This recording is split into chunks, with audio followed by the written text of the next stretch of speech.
Namataan sa isang mall sa Batangas ang beauty queen at guro na si Catherine Camilon ilang oras bago umano ito tuluyang hindi makontak ng kanyang kaanak. Patuloy naman ang sinasagawang investigasyon ng pulisya sa pagkawala ng beauty queen. Ang detalye sa report ni Denise Abante. 6 na araw ng pinaghahanap ng pamilya at pulisya ang 26 anyos na beauty queen at public school teacher na si Catherine Camilon na residente ng Tuwi, Batangas. Sa naging panayam ng GMA Regional TV, Balitang Southern Tagalog sa ina ni Catherine, Huwebes ng gabi nang huling makausap siya ng kanyang pamilya at Biyernes ng umaga, hindi na raw siya makontak at nakapatay din umano ang kanyang cellphone. Humingi na rin ng tulong ang pamilya sa pulisya para sa agarang paghahanap sa dalaga. Patuloy pa rin ang isinasagawang backtracking at follow-up investigation patungkol sa insidente.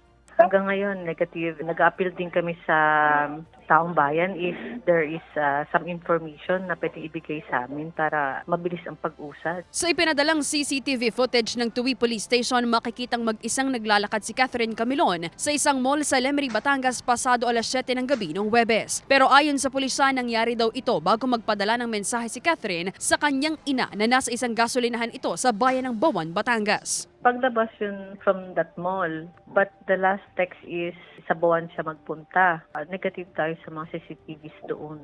Pati yung sasakyan na ginagamit niya ay kinukuha natin ng info. Hindi kasi siya ang first hand ng sasakyan. Kung kanino niya ito binili, hinahanap din yun kung saan. Kaso negative pa kasi lahat daw ng papeles ay na kay Catherine. Umaasa naman ang pamilya ni Catherine na ligtas nilang makikita ang kaanak. Ayon sa ina ni Catherine, hindi na rin nasipot ng anak ang dapat sanay katatagpuin ito sa Batangas City. Doon sa Balisong Channel, sabi, parang matagal na ho daw yata silang walang kontak. Hindi ko ho maalaala kung ano yung pangalan niyang sinambit na yun talaga, ma'am. May tinuran ho siya sa aking pangalan. Talaga ho yung sinabi niyang pangalan, hindi ko ho alam. Malaman ho lang namin na maayos siya, ayun ho'y kasayahan na namin. Ayon naman sa pamunuan ng Balisong Channel, matagal nang natapos ang kanilang kontrata kay Catherine at hindi ito pumunta at wala silang record na nagtungo ito sa kanilang opisina noong October 12, 2023. Matagal na rin po kami nagkaroon ng transaction sa kanya, last 2021 pa.